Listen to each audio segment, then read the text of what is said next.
Ricky. See that car right there? That's Ricky's, sorry, Ricky. You should have got your car out. You must have left it his old lady. Look, I guess I wasn't the only one that burned out. Well, they didn't leave much, did they? God, my studio, God almighty. Not a sign of it. My name's Terry Kilgore. I was born and raised around Altadena. I was interested in music at about 13. I started playing guitar and I didn't do anything else.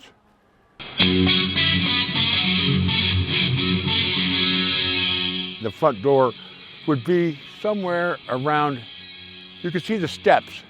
In fact, when it was in Ireland, we took a stone from the Blarney Stone that's in the front step for good luck. I guess it didn't work out. It was, the house was 2,800 square feet. This was the barn that I converted into a home, 24-foot tall ceilings. And I played for, you know, with local bands and did all this stuff. And I met Edward Van Halen when I was about 13. And we were very, very close, me and Ed.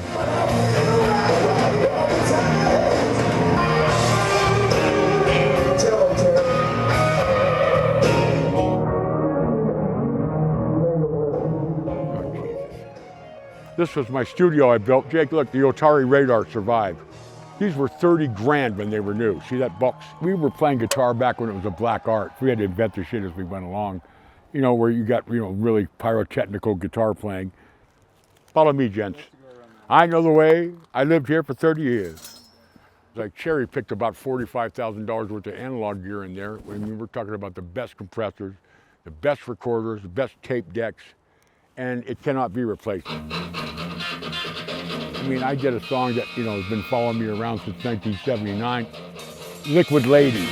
My little lady, she's a beautiful sight. She comes to me in the heat of night. We were the shred pioneers. We were the guys that started it. And I started a lot of, you listen to Liquid Lady, nobody was doing that shit in 1979 that I ever heard of. This is the bearing wall where my bedroom was. There's my safe. Tell me that anything would have survived in there. My vacuum tube collection was about $10,000. Stuff made, you know, 12X7s from all over the world. Built in 1948, the earliest RCAs, all the way down to the long plate Amperex that are worth $200 a piece. My KT88s, my Genelecs, my 66s, 77s, EL34s, everything that involves guitar amps. Nothing left. You should find my 1953 Telecaster burned in here too, and that was the best one I ever played. But I had my Telecaster sitting on top of the tube box so I could snatch the tray, and all my family, my family pictures for 70 years of my generation of family is laying in here somewhere. I don't want to stir any toxic waste up, but, oh here, a good example. Look, here's a little bit of my tube. This is how hot it got. Want to buy a vacuum tube? Yeah, this is what's left. I found my tube collection. I'm not worried about it either because, you know, the music business is a toxic waste dump. I survived in that for 30 years. Howdy, folks. Welcome to Kilgore's Trailer Park. Oh my God, see all the amps? Look.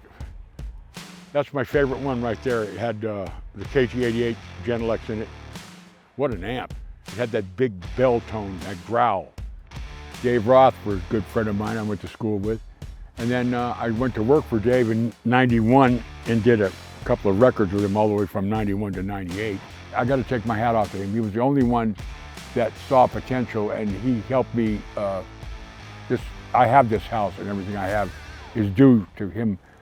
Well, isn't that nice? We'll just keep that for memorabilia. Yeah, they'll probably go, you got a plate back, you're not getting the insurance money.